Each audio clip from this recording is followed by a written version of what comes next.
Alors bonjour, à nouveau au Business Expo avec le groupe Actu, avec Pierre Boiteau et Mickaël Langlois. Bonjour. Euh, Oui. bonjour. Pour commencer, pouvez-vous nous présenter le groupe Actu et voilà le groupe globalement le groupe Actu. Le groupe Actu, pour résumer, déjà c'est le premier groupe de presse hebdomadaire régional en France, avec 78, 79, même maintenant hebdomadaires locaux. Et puis c'est le premier site d'information locale en France avec Actu. On édite 825 000 exemplaires de journaux chaque semaine. Mhm. On a également sur notre site web plus de 120 millions de visites par mois. Mhm. Pour être très précis, notre record est même à presque 130 millions de visites sur un seul mois en décembre dernier. Voilà, que vous dire d'autre? C'est combien il y a de titres de marque dans le groupe? Alors, du coup, je vais répondre. C'est une marque bien connue, Actu.fr, mais en fait, derrière, on a à cœur de conserver notre proximité locale et on y reviendra tout à l'heure. C'est plus de 100 marques, hein, print et digital, c'est pour Actu.fr.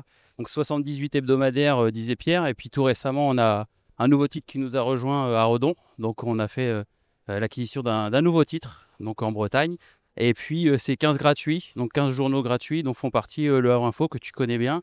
Pour parler de la Seine-Maritime, on a aussi côté Rouen et puis plus largement en Normandie, le côté Caen. C'est un quotidien, parce qu'on est en presse hebdomadaire, mais on a un quotidien, c'est la presse de la Manche à Cherbourg. Donc voilà, PHR payante et gratuit et un titre quotidien. Et puis, dans toutes ces marques, on a nos pure players. Donc, nos pure players, ce sont quoi? Ce sont des marques qui ne sont pas rattachées à un titre de presse. Donc là, encore plus, tu le connais, c'est 76 Actu en Seine-Maritime. Et puis, en Normandie, on a Sport à Caen. Donc, à Caen, où on n'est pas rattaché à un titre de presse. Et puis, c'est une marque du groupe Actu. Et puis, pour parler plus largement, le groupe Actu, c'est 850, plus de 850 collaborateurs. C'est 850, mais ça évolue. Il y a de plus en plus de personnes qui nous rejoignent. Et ça aussi, on y reviendra tout à la fin. Mais voilà, c'est un groupe avec une force sur les titres et sur l'humain. Quelle est la mission première du groupe vis-à-vis de ses lecteurs? Alors oui, alors on n'a pas parlé de la Normandie. Excuse-moi, je vais revenir juste sur la Oui. Normandie parce que Pierre disait tout à l'heure, on a fait un record en décembre avec 127 millions de visites sur Actu. Donc c'est une personne sur trois au niveau national qui consulte nos marques, qui s'informe avec Actu.fr. Et ce qu'il faut savoir, c'est qu'en Normandie, on est à plus de 2 sur 3. Donc on est vraiment sur un taux de pénétration qui est assez important.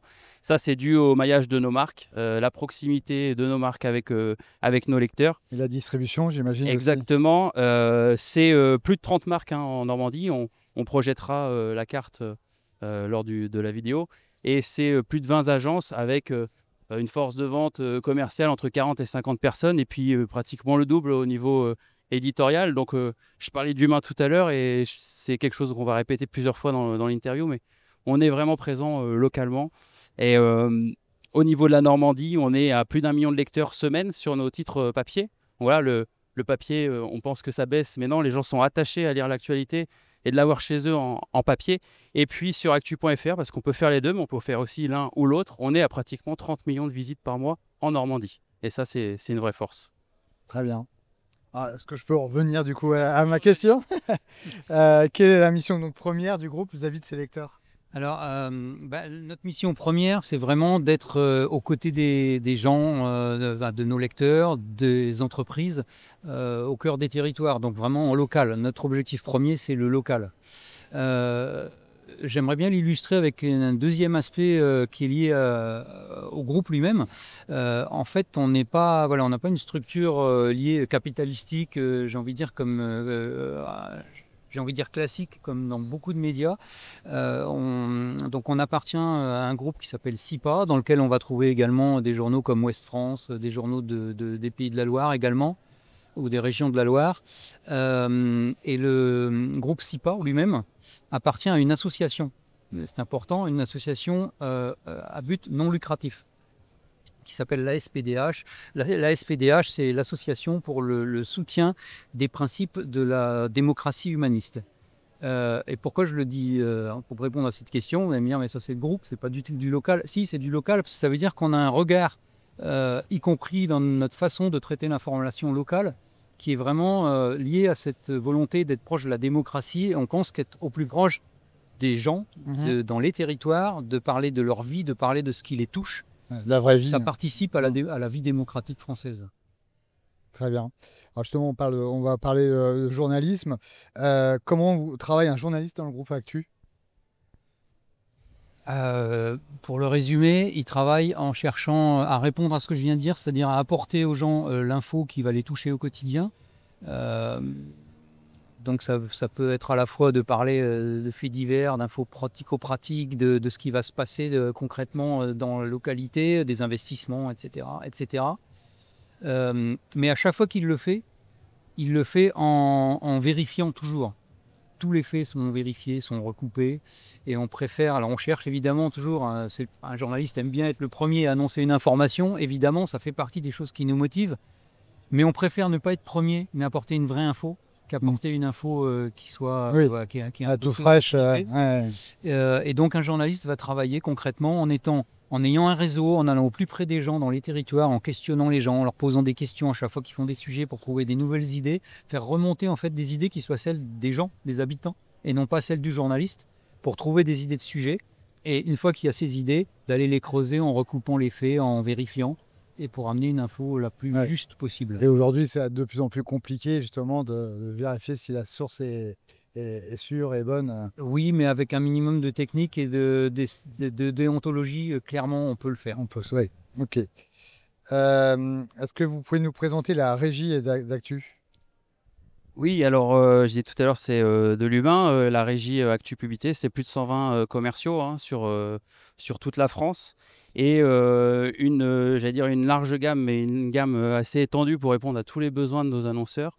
Donc là aussi, on projettera, mais c'est ce qu'on appelle un peu notre offre 360 degrés. C'est-à-dire qu'aujourd'hui, on est à la fois sur du print, donc on a évidemment nos journaux, comme on l'a dit tout à l'heure. On a la possibilité même d'encarter des choses dans nos journaux, et puis on a la partie digitale où on a été assez réactif, preuve en est avec le lancement de la marque Actu, mais on l'est aussi au niveau de la régie commerciale, puisque aujourd'hui l'un ne va pratiquement pas sans l'autre. Donc on a des offres digitales avec de la communication sur actu.fr, qui est un peu en fait l'autoroute de l'information sur laquelle nous, la régie, on vient mettre des panneaux pour nos annonceurs pour qu'ils communiquent. Et puis aussi de la communication sociale sur les réseaux sociaux. Là, on est en Seine-Maritime, donc 76 Actu, évidemment, on a énormément d'annonceurs qui communiquent sur du brand content, etc., avec de l'article sponsorisé. Et puis, on a, pour rebondir sur la première question de Pierre, on a vraiment une logique interne, c'est-à-dire qu'on a nos propres imprimeries. On a une imprimerie à Cherbourg, on a une imprimerie à Cavan dans les Côtes-d'Armor. On a nos propres ateliers PAO, donc les graphistes sont vraiment internes. Ça nous permet vraiment de produire tout ce que l'on fait en local, d'être très très réactif. Et puis on a aussi cette cellule qui est assez récente, qui est Actu Événements. Donc Actu Événements, on organise des événements partout en France. Il y a 10 jours, on était juste à côté avec le Job Dating du Havre. On a fait notre record avec 1150 visiteurs. Donc on était au Carré des Docks, tout à fait. Et puis on a la semaine prochaine, ce jeudi, à Dieppe, un salon senior, juste au bord de plage. Donc voilà, n'hésitez pas à venir nous voir. Et c'est plus de 80 événements qui sont organisés. Je vais juste finir sur Actu Événements avec un événement majeur qui arrive du côté de Vannes, puisqu'on organise le premier salon 100% breton à Vannes. Donc plus de 100 stands qui seront présents. Donc Actu Événements qui prend de plus en plus d'ampleur. Comment travaille un commercial, Michael? Alors comment il travaille bien? Un commercial, il travaille, c'est un peu le côté humain, la proximité. C'est qu'un commercial, on est, comme je disais tout à l'heure, en Normandie 40, 50. En Seine-Maritime, on a une dizaine de commerciaux. C'est la proximité, c'est que vraiment chacun a son secteur. Il n'y a pas de BU comme chez d'autres régies. Hein. Nous, on va le matin voir un couvreur, l'après-midi, on va aller voir une GMS, et puis en fin de journée, on ira voir la métropole pour s'occuper de leur communication. Ils sont vraiment proches de leurs annonceurs. Et pour revenir sur notre offre 360, en fait, ça nous permet vraiment de répondre à tous les besoins. Contrairement à d'autres, on n'a pas un seul produit. Donc on n'est pas à forcer pour vendre, on conseille les clients. Ouais. Et ça, c'est vraiment Proposer le produit qui lui va mieux, quoi. le produit qui lui va le mieux. Et puis en termes de réactivité, grâce au fait que ça soit interne, hein, tout ce qui est PAO et imprimerie, on a une réactivité qui est assez forte, hein. En 24-48 heures, un annonceur qui a besoin de communiquer est en ligne ou est imprimé selon évidemment l'impression de nos journaux. Mais on a une belle réactivité sur nos supports. Et qu'est-ce qui fait la différence de votre régie commerciale? C'est un peu ce que je viens de dire, c'est le fait que ce soit interne, elle est à 99%, parce qu'il y a 1%, et on va y venir tout à l'heure, avec des partenaires extérieurs, dont tu fais partie. C'est aussi la proximité et le travail collaboratif avec la partie éditoriale. Donc là, Pierre, qui est l'éditeur en Seine-Maritime et donc moi, le directeur commercial, on fait souvent des rendez-vous ensemble, hein. On dit souvent que la régie commerciale et la partie éditoriale sont séparées. Mais je pense que non, il faut qu'on travaille ensemble. On a chacun notre domaine de compétences, d'activité, mais en fait c'est complémentaire. Et on le voit chez nos clients et chez nos partenaires, parce qu'on a énormément de partenaires, que ce soit sportifs ou institutionnels en Seine-Maritime. Et c'est vrai qu'on est souvent en rendez-vous ensemble. Et Ce qui n'empêche pas d'avoir des limites. Tu peux d'ailleurs en parler, ça changera, ce sera un commercial qui en parlera. Mais on tient aux limites qu'il y a entre éditorial et commercial. oui, c'est vrai. Alors je dis souvent, c'est l'Église et l'État, hein. On travaille ensemble, mais on est séparés. Et pour revenir aussi à la structure et puis à l'offre qui est assez large et profonde, c'est qu'on se remet aussi beaucoup en question. On ne reste pas sur nos acquis et sur nos supports. Et ça rebondit encore une fois à une question qui arrivera après, mais on est toujours à l'écoute d'opportunités et puis de gens avec qui travailler et du local. Voilà, vraiment la proximité, du local. Et nos clients, moi je dis toujours, quand vos clients ils vous appellent parce qu'ils ont un problème, bah, c'est gagné parce que ça veut dire qu'ils voient en nous une solution. Voilà. Voilà, je vais vous reposer une question, mais on y a un petit peu déjà répondu, hein. Mais pourquoi c'est important aujourd'hui, selon vous, de défendre la presse de proximité et ancrée dans la vie du territoire? Oui, alors c'est vrai qu'on y a en partie répondu. Pour nous, c'est capital parce que c'est encore plus important à une époque où il y a quand même beaucoup de... Disons que les fake news, ça a toujours existé, ça s'appelait juste autrement avant, mais ça circulait moins vite. Oui. Aujourd'hui, ça circule à une vitesse phénoménale. Et c'est de plus en plus... des technologies qui permettent qu'elles soient beaucoup plus crédibles avec l'IA, par exemple.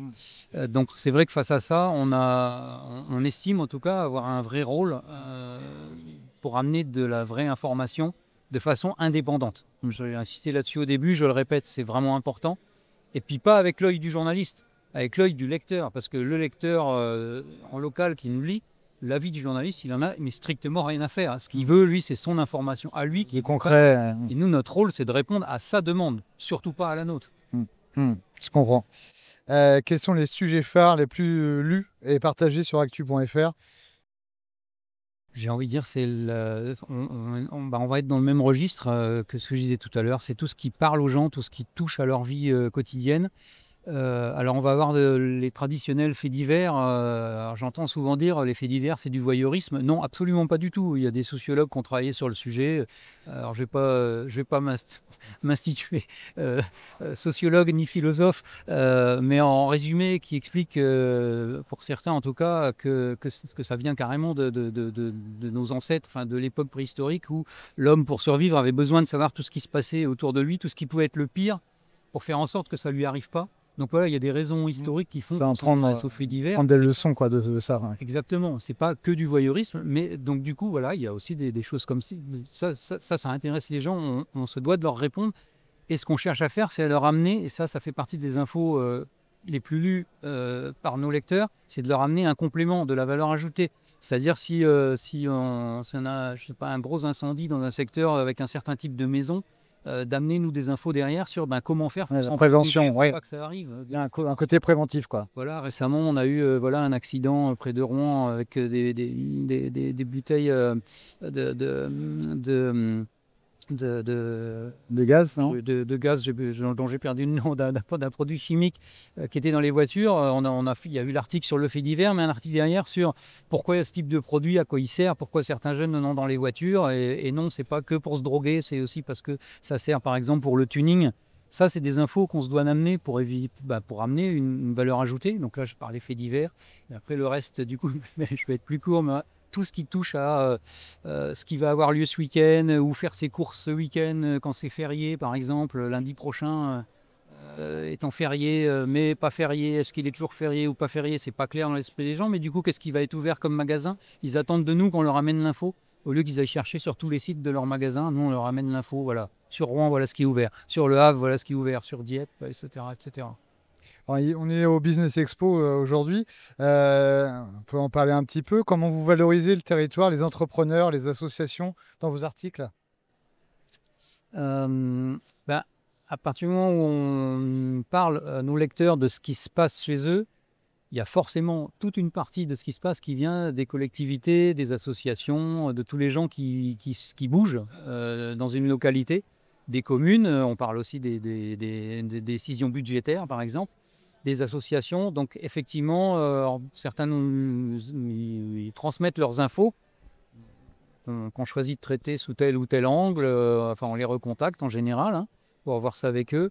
Des fois, c'est nous qui allons chercher l'info parce que tout le monde ne sait pas communiquer. Et ça, on essaye de le faire. J'imagine des fois, il y a des semaines chargées d'informations et puis des fois, c'est clair. Des fois, on pêche à trouver un sujet intéressant C'est à pareil traiter. Complètement. Et c'est pareil pour les entreprises. Je pense à des nouveaux magasins, par exemple. Ça, c'est aussi quelque chose qui est très lu par nos lecteurs. Les nouveaux magasins, on va chercher l'info, on les diffuse. Et là, ça fait partie des choses où on travaille conjointement d'ailleurs, parce qu'on se donne l'information les uns les autres entre les commerciaux et les journalistes, même si, comme on le disait tout à l'heure, chacun fait son sujet. C'est pas parce qu'il y a si on fait un sujet sur un nouveau commerce, qu'il fasse de la publicité ou pas, nous, le journaliste s'en fiche, il fait un sujet quand même. C'est mieux quand même. Il fait un sujet quand même. De même que si quelqu'un passe de la publicité chez nous, un commerçant, c'est pas pour ça qu'il va avoir un article. S'il fait une publicité, il faut qu'il y ait quelque chose de notable. Content, en fait, un lecteur, ça va pas l'intéresser. Un lecteur de 76 Actus, si je prends cet exemple, ça va pas l'intéresser un anniversaire d'entreprise. Ce qui va l'intéresser, c'est plutôt qu'à cette occasion-là, donc ça, il va pas se prendre de la publicité, par exemple, pour ça. Nous, ce qu'on va lui amener, c'est un truc différent. C'est par exemple un autre angle, exactement. C'est comme ça qu'on l'appelle dans nos techniques journalistiques. C'est par exemple, à cette occasion, on vous emmène visiter pour la première fois en France cette entreprise. Là, on va amener un plus que personne n'a jamais eu. Et là, ça va intéresser nos lecteurs. J'imagine. C'est un peu la réflexion aussi qu'on avait nous avec le projet qu'on a en parallèle du Gattaca Studio, le Boulevard des Artistes, où on met en valeur la culture normande. Parce que des fois, on va aller chercher ailleurs ce qu'on a autour de nous et les gens ne le savent pas en fait. Oui, voilà. Mais alors c'est très très bien. C'est pas pour rien qu'on est partenaire. C'est exactement la même vision qu'on a. C'est faire remonter les initiatives locales et parler des initiatives locales au lieu d'aller chercher à l'autre bout de la France ou du monde. Ou du monde. Alors, Michael, on a parlé plusieurs reprises.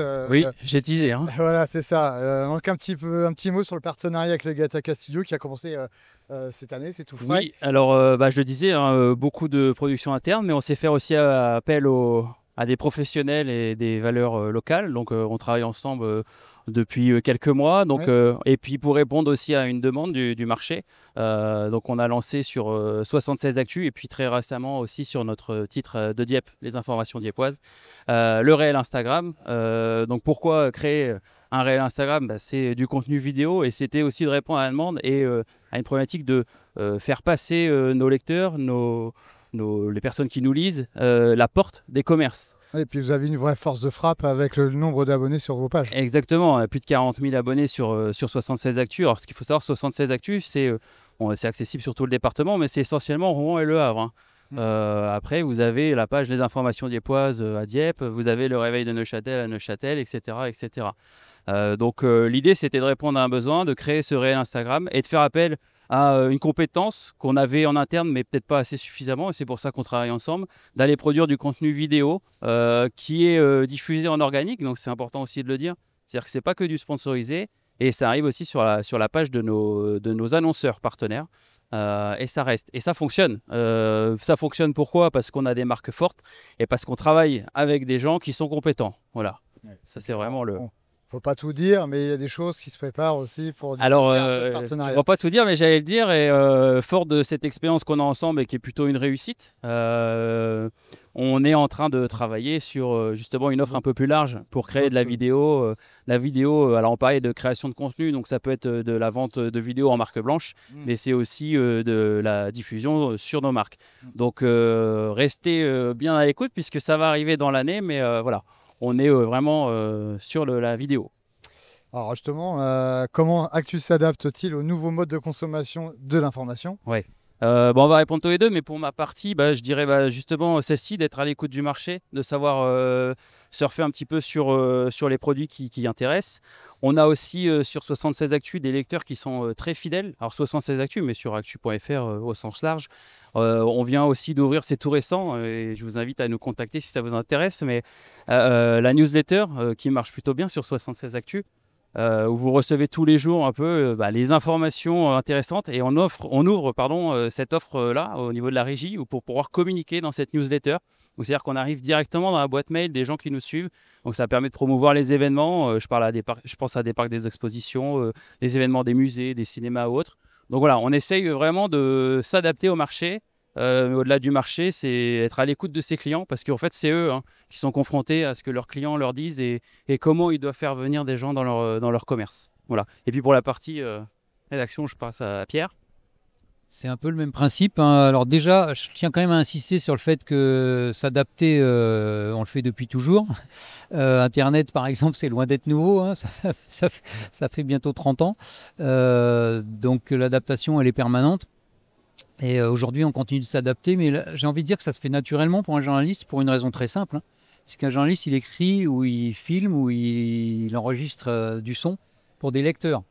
Et donc, à partir du moment où on pense lecteur, ça veut dire que l'info qu'on lui amène, il faut qu'elle lui arrive là où il la veut, le lecteur. Donc s'il la veut sur les réseaux sociaux, s'il la veut en audio, s'il la veut en écrit sur du papier, s'il la veut en écrit sur du web, j'ai dit vidéo, audio ou en newsletter, enfin peu importe, nous notre boulot c'est de faire en sorte qu'ils reçoivent cette info.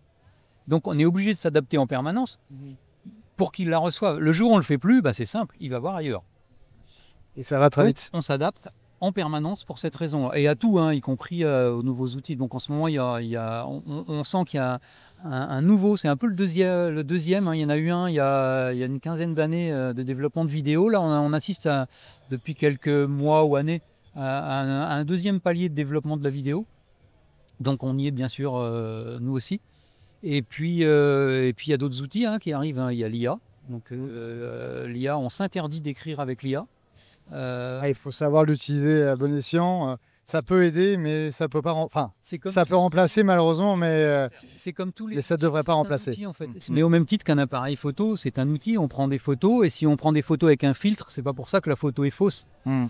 L'IA, c'est pareil, c'est un outil. Donc si elle nous aide à gagner du temps pour corriger un texte ou pour mettre en forme des dates ou un agenda, j'ai envie de dire, ça existe déjà dans Word pour partie, donc ça n'a. Au final, c'est juste une version développée de ça. Par contre, écrire un article avec de l'IA, non, parce qu'on sait, un, qu'il y a un risque d'erreur, deux, qu'il y a un risque de plagiat ou sur d'autres. Moi, je l'ai testé à maintes reprises. C'est que l'intelligence artificielle nous envoie aussi beaucoup de fausses informations qu'on pourrait prendre comme argent comptant. Et si c'est pas vérifié derrière. Par contre, comme outil, voilà, c'est un bon outil d'aide. Mais comme je vous dis, un correcteur d'orthographe dans Word, c'est déjà un tout début d'IA. Oui, effectivement. Alors, on a abordé beaucoup de sujets. Est-ce que vous avez un dernier mot, quelque chose que vous souhaiteriez transmettre pour terminer cet entretien? Il y a une chose dont on n'a pas parlé, c'est si au tout début, tu as parlé de recrutement, enfin du nombre de personnes chez nous. J'aimerais bien parler des gens qui ont envie de venir chez nous. Il y a des gens qui ont envie d'être journalistes, d'être commerciaux, de travailler à la mise en page, etc. Ou RH, on a plein d'autres métiers. C'est combien de commerciaux Actu sur toute la France? C'est plus de 120. Combien? 120. On a plus de 120 commerciaux et 400 journalistes. Sans compter tous les autres métiers, hein, donc la PAO, je parlais des RH, il y a tout le service transversaux, la comptabilité, la communication, etc. Oui, oui, pas loin, on est 850 personnes. Les hôtesses d'accueil, qui sont des personnes clés chez nous dans les rédactions événements. locales. Mm. C'est elles qui ont le premier contact avec le public, Mm. etc., etc. Et voilà, ce qui est intéressant chez nous, c'est que du coup, on recrute régulièrement de par la taille du groupe. Et voilà, et on a une philosophie chez nous qui est, alors déjà, la bienveillance, mais la vraie, pas celle dont on parle sans la pratiquer. Et puis de révéler les talents. Moi, c'est quelque chose en tant que manager auquel je suis assez attaché et en tant que recruteur, c'est que les gens puissent venir chez nous pour révéler leurs talents, quel que soit leur âge, leur objectif, vraiment révéler les talents. On en a plein à vous proposer. Alors, Rêver les talents, je le dis aussi parce que rejoindre le groupe Actu, que ce soit du côté de la partie rédaction ou commerciale, c'est vrai qu'on parlait d'humain, de proximité. Nous, les commerciaux qui nous rejoignent aujourd'hui, il y a des vraies perspectives. On a des commerciaux qui sont devenus managers. Alors, pour ma part, moi, je suis entré dans le groupe il y a plus de 15 ans et aujourd'hui directeur. Donc, il y a des vraies opportunités. On a des assistantes commerciales qui étaient commerciales, donc ils connaissent le métier. On a des perspectives d'évolution, donc si on pouvait finir là-dessus, je dirais montez dans le train actu.fr parce que c'est pas fini. On n'est qu'au début et on vous attend au prochain arrêt. Et pour cela, comment vous contacter sur le site Tout internet? simplement sur le site actu.fr ou passer par nous sur les réseaux sociaux ou autres. Mais on a pas mal de postes qui s'ouvrent et qui vont s'ouvrir parce que actu.fr, ça ne fait que commencer. Très bien. Merci beaucoup. Merci à toi, Grégory. Bonne journée. À bientôt. À très vite. Au revoir.